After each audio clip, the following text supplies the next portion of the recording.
Hello, church, and welcome to another week, another episode of Pastor's Patio. And I just wanted to get right into reading a psalm for you today, and then I've got some things to announce. But let me go ahead and read this first. It's Psalm 130. It says, "Out of the depths I cry to you, O Lord. O Lord, hear my voice. Let your ears be attentive to the voice of my pleas for mercy. If you, O Lord, should mark iniquities, O Lord, who could stand? But with you there is forgiveness, that you may be feared." That's interesting. "I wait for the Lord, my soul waits, and in his word I hope. My soul waits for the Lord, more than watchmen for the morning, more than watchmen for the morning. O Israel, hope in the Lord. For with the Lord there is steadfast love, and with him is plentiful redemption, and he will redeem Israel from all his iniquities." I just felt like that was a really appropriate psalm today. And to be quite honest, I was thinking about what scripture to read, and I flopped my Bible open, and that was right there. And I love it when the Lord does that stuff. That's always great. But in that psalm, you get this. One, the sense of, from the author, that I'm not worthy, If you counted iniquities, O Lord, nobody could stand before you. None of us are just. None of us are right. And I just think that posture of humility before the Lord is so important. He demands it of us to receive his forgiveness and mercy. And that's how Christians should walk. Just like I brought up Sunday, in Micah 6:8, what is good and what does the Lord require of you? But to do justice, love kindness, and walk humbly with the Lord your God. So that posture of, Lord, if you counted my iniquities, I can't stand before you. But then there's also this eager anticipation for this hope, of waiting for the Lord, just waiting for the Lord and his redemption. And, we've all been in that season of waiting for the next phase of restrictions to be lifted, waiting for all the chaos to calm down, for the turmoil to come down, for the businesses to reopen, for the churches to reopen. And phase 2 in Oregon has got us to a place where things are starting to open more and more. And Kate Brown, and part of the phase 2 for the state of Oregon is gatherings like faith gatherings. Different kinds of churches and religions can gather up to 250 people or whatever the capacity of their space is, with distancing requirements in place. So we have been working to figure that out, to see if we can meet the spacing requirements and have a capacity to have people in, because the amount of people that we have come to our church, especially in the Warrenton location, compared to the capacity that we have in the sanctuary, is pretty iffy. But all that said, I want to thank everyone for participating in the survey so far. We've definitely had about a 60-40 split. Actually less than that. It's about a 46 to 44% split in people who think we should start back up with restrictions, being 56%. And people who think we should wait for less restrictions, being about 44%. And so that's kind of an interesting split in there.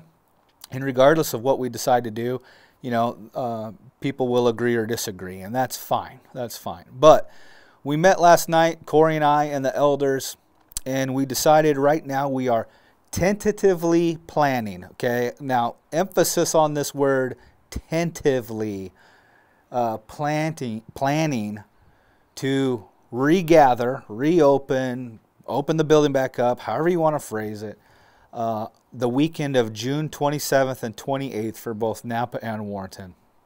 Now I say tentatively because it's going to depend on some things, how quickly we can figure some stuff out. In Warrenton specifically, one of the capacity issues is going to be our ability to get the video into the foyer and possibly into another space, and that will allow us to have more people in at one service. We're going to need help with people on cleaning protocols. After each service, we're going to have to go through and disinfect some surfaces like door handles and pushes on doors and things, just high touch places like that. If we want to have coffee, we're going to have to be in a scenario where we have people who serve the coffee instead of people getting into the coffee pot all the time. We're going to be skipping treats, and we won't have children's ministry.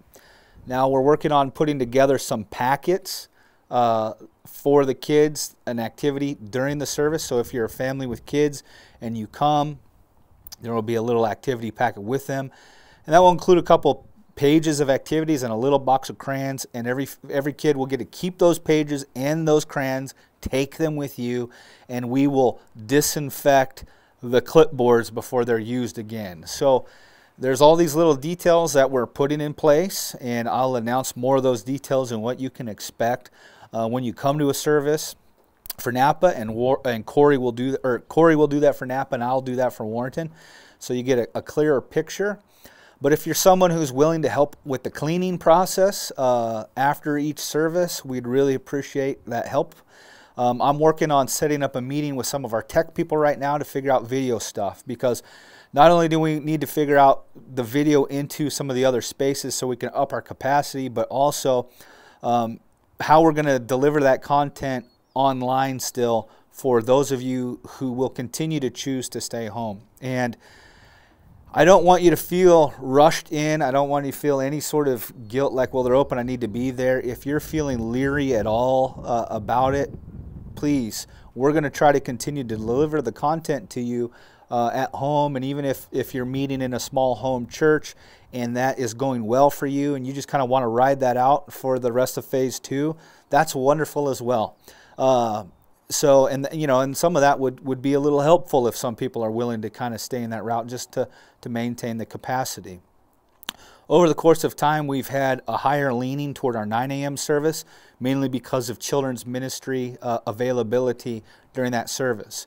Neither service will have children's ministry stuff. So whatever kids come with families, they will have to stay with their families within the sanctuary and things like that. So I know for some, you'll probably choose not to come. I know my wife and our daughter will probably choose to stay home for a little while still and watch content online after the fact, or streaming, or whatever we can figure out. So all that to say, we're working on a number of compromises there, but we have a goal in mind. I know a lot of people were asking if we were going to be open this past Sunday because we went into phase 2, and thank you for your continued patience. There's just a lot of little details to work out so that we can do our best to follow the guidelines as much as possible. The main requirements are around the spacing and the cleaning. Some of you have made comments on the survey asking more or less if we're going to require masks. Masks are not a requirement. If you want to wear a mask, by all means, wear a mask. If that's what makes you feel comfortable, please do. And we're going to exercise, we're asking people to exercise their best judgment for them. And maybe knowing that we're not requiring it will help you make a decision on whether or not, sorry, big landscaping truck just drove by, but maybe you knowing that we're not going to require the masks will help you make a decision on whether or not you're ready to come until there's less restrictions in place. In which I totally understand. You know, part of me, I'm going to put my personal cards on the table. Part of me is like, it's not the same with all these restrictions, and it's a bummer in my mind still. But however, there's a lot of people that just want to be around other believers, hearing the Word of God, having communion together. That's one of the great things about the weekend services, is being with that corporate body together.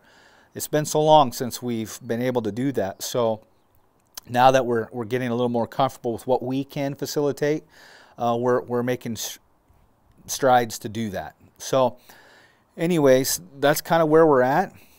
Again, the weekend of the 27th and 28th of June, it's tentative. It's not concrete right now. I should have a much clearer picture by this time next week on what we'll be able to do as far as opening up the capacity that we feel comfortable with, knowing who might and might not come to services. So I just want to thank everyone for all your continued prayers and continued encouragement toward us. This hasn't been an easy thing for any of us, like across the board, this whole time. You know, and for me, it's like I haven't been to church with you all since the last Sunday in January. So we're by the time we reopen, it'll be 5 months for me. So it's weird, but it's going to be awkward when we come in, and we're going to have to play some shuffle chairs a little bit to, you know, depending on if one person comes by themselves or a family of 5 comes in and how far apart their space. So we're going to need to exercise good judgment and patience with each other and grace as we try our best to regather and worship Jesus together. So that's pretty exciting.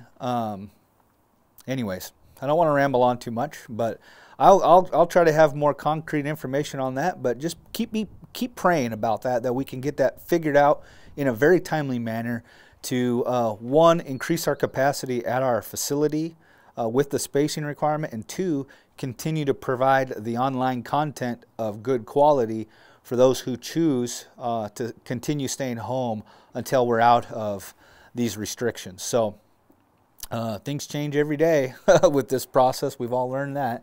And flexibility is a really great characteristic to continue to grow in. So just be praying for that.